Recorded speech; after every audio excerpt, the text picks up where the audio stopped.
Bienvenue sur Planète Actuelle, la chaîne qui vous met au parfum des informations en Afrique. Guy Mitokpe surprend encore la scène politique béninoise. Après son passage par Restaurer l'Espoir, puis les démocrates, son rapprochement avec Romuald Wadani suscite aujourd'hui de nombreuses interrogations. S'agit-il d'une simple instabilité politique, d'un repositionnement stratégique ou du signal d'un basculement plus profond à l'approche de la présidentielle de 2026? Dans cette vidéo, nous allons analyser sans passion et sans complaisance les raisons de ce choix, ses implications sur l'opposition béninoise et ce que cela révèle réellement des recompositions politiques en cours. Restez jusqu'à la fin, car certains détails pourraient clairement vous surprendre aujourd'hui. Like, abonne-toi et active la cloche de notification pour ne rien rater. Alors, Moïse Novillon, bonsoir. Bonsoir Mori Agua, bonsoir aux fidèles téléspectateurs.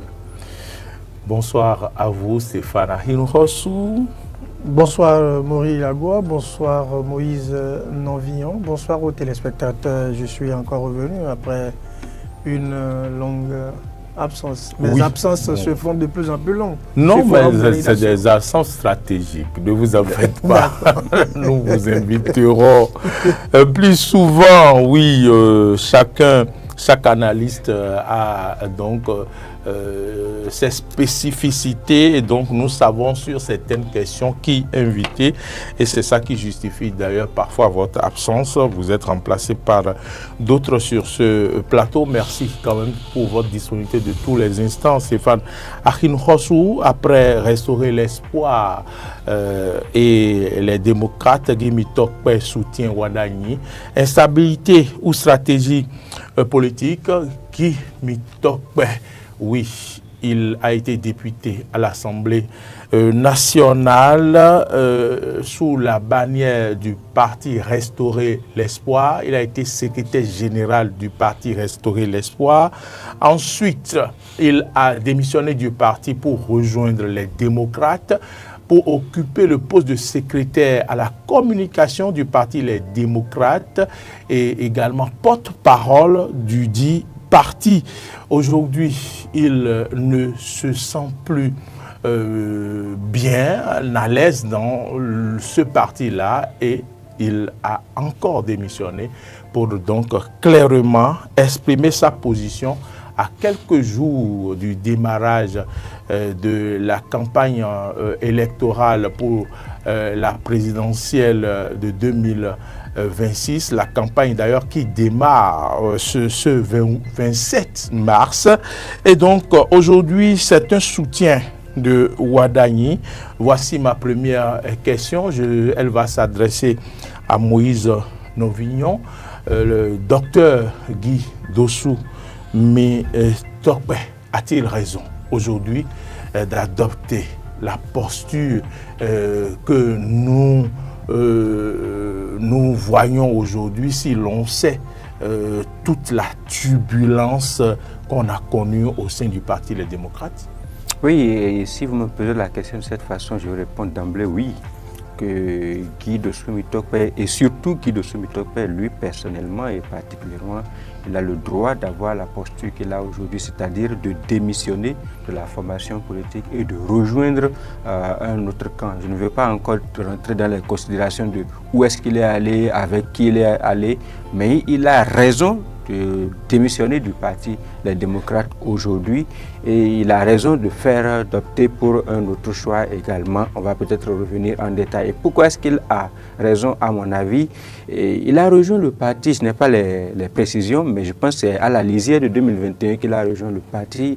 Il était resté jusque-là au sein du parti. Il était militant et un des cadres du parti Restaurer l'Espoir, dont le leader, le président, c'est la personne de l'honorable candidat Azanaï. Et vous savez, à un moment donné, le parti Restaurer l'Espoir n'avait plus satisfait aux nouvelles exigences. Je pense que même s'ils se sont mis en conformité, ils étaient quand même dans une certaine posture où ils ne répondaient pas, voilà, qui ne répondaient plus aux enjeux liés au système partisan. Et surtout à la survie, d'abord à la survie, avant même d'aller voir le système partisan.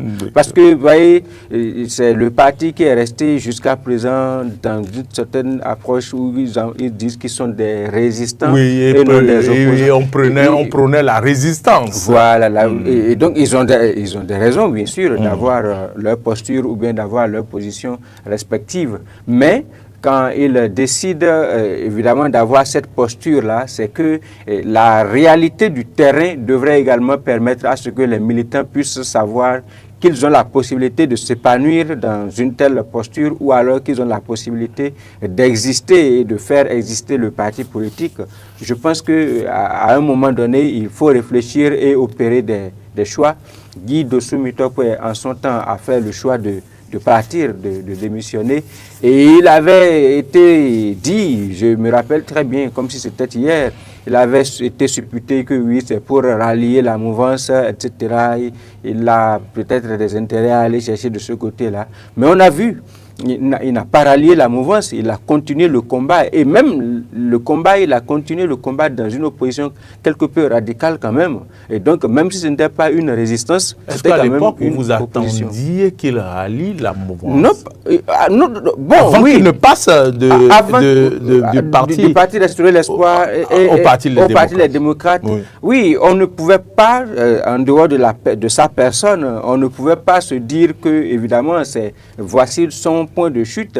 Surtout qu'on était à une époque où c'était grandement, les portes étaient grandement ouvertes pour lui, pour qu'il puisse rallier la mouvance. Il avait toutes les possibilités et toutes les facilités d'ailleurs. Zéro contrainte. D'ailleurs, vous avez vu avec quelle facilité aujourd'hui, les uns et les autres, même du côté de la mouvance, lui mettre la pression pour qu'il puisse rejoindre les rangs. Et la porte avait toujours été ouverte pour lui. Il aurait pu rejoindre la mouvance depuis 2020-2021 tout au moins. Mais là, vous vous rendez compte, il a rejoint encore une autre formation politique de l'opposition. Il a continué le combat à sa manière. Et donc, et surtout, il a continué le combat avec loyauté, avec fidélité, avec sincérité et sérieux. C'est l'un des rares cadres du Parti Les Démocrates qui peuvent aujourd'hui sortir la tête de l'eau par rapport à tout le désordre qui s'est installé dans cette formation politique.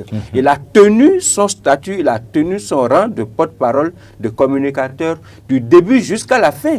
Et avec une certaine élégance également, vous vous êtes rendu compte quand il ne s'est plus retrouvé dans la manière dont les choses sont en train de se passer, il s'est décidé, il a dit attention, je ne peux pas continuer alors que je donne de mon énergie, je donne de mon temps, je donne de mon expérience, je donne de tout ce que j'ai comme parcours et du lot des personnes qui croient en moi et que je draine derrière moi également.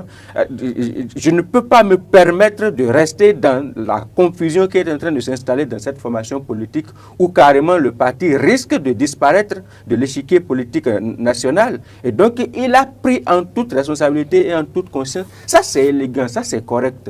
On peut trouver à redire, bien sûr, mais la démarche, la manière de faire, ça montre que l'intéressé a une certaine procède avec lucidité surtout, mais a une certaine capacité de dire non quand cela ne va pas, ou alors de dire oui, tel que cela se passe, je me retrouve à l'intérieur et je peux continuer avec vous. À vous entendre, Moïse Nonvillon, on peut penser que Guy Mutokwe a été, on ne peut plus cartésien dans sa méthode jusque-là. Est-ce que vous êtes d'avis avec moi, Stéphane Akinoros? Oui, je pense que je partage cette analyse sommaire de Moïse Nonvillon, et je commencerai par dire que quand on prend la figure ou la personne de Guy Mutokwe, qu'on le veuille ou pas, il fait partie des jeunes rares qui ont marqué leur génération par leur engagement déjà depuis l'université, leur engagement, leur détermination. Il est venu en politique, il a encore marqué cet engagement. Ce qui le caractérise également, c'est, je veux dire, la sincérité dans ses convictions. La sincérité dans ses convictions. Vous n'allez jamais voir Guy Mutokwe tel que on l'a libellé dans une forme d'instabilité, sur fond d'opportunisme politique. Vous voyez, il est resté avec son mentor, Candide Azanaï. Vous savez dans quelles conditions il est parti. Il faut dire à un moment donné, on a senti qu'il faut qu'il parte de ce parti. Évidemment. Et donc, il a mis du temps à partir. Il a mis du temps, il y est allé encore là, avec élégance, avec respect. Et je pense que c'est quand même un exemple pour la jeunesse. Vous n'allez jamais voir Guy Mitokpe attaquer frontalement et ouvertement son mentor candidat Zanaï.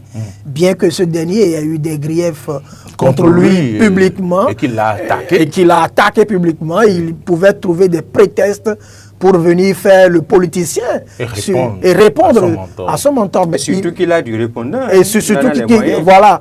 Et donc, il ne l'a pas fait. C'est également un exemple. Un exemple pour la jeunesse en termes de militantisme politique et de respect des aînés. Et donc, quand j'ai fini de dire ça, je veux dire également que, voyez-vous, cet engagement, cette sincérité et cette loyauté qui a caractérisé l'homme ont transparu dans son agir politique. Vous voyez que quand il a quitté Resto et l'Espoir, et Moïse le disait, il avait toutes les ouvertures nécessaires pour virer au niveau de la mouvance. Moi, je l'attendais à la mouvance, par exemple. Mais il n'y est pas allé. Ça veut dire qu'il est resté encore là, accroché à sa ligne politique. Sa ligne politique qui est de s'opposer à... On sait que son mentor appartenait à la mouvance. Voilà. Avant de démissionner de son poste de ministre. Justement. Et il a commencé par s'opposer. Et il n'était pas obligé de rester dans l'opposition. Il n'était visiblement pas obligé, mais cela montrait qu'il avait certainement une conviction par rapport aux opinions qu'il défendait.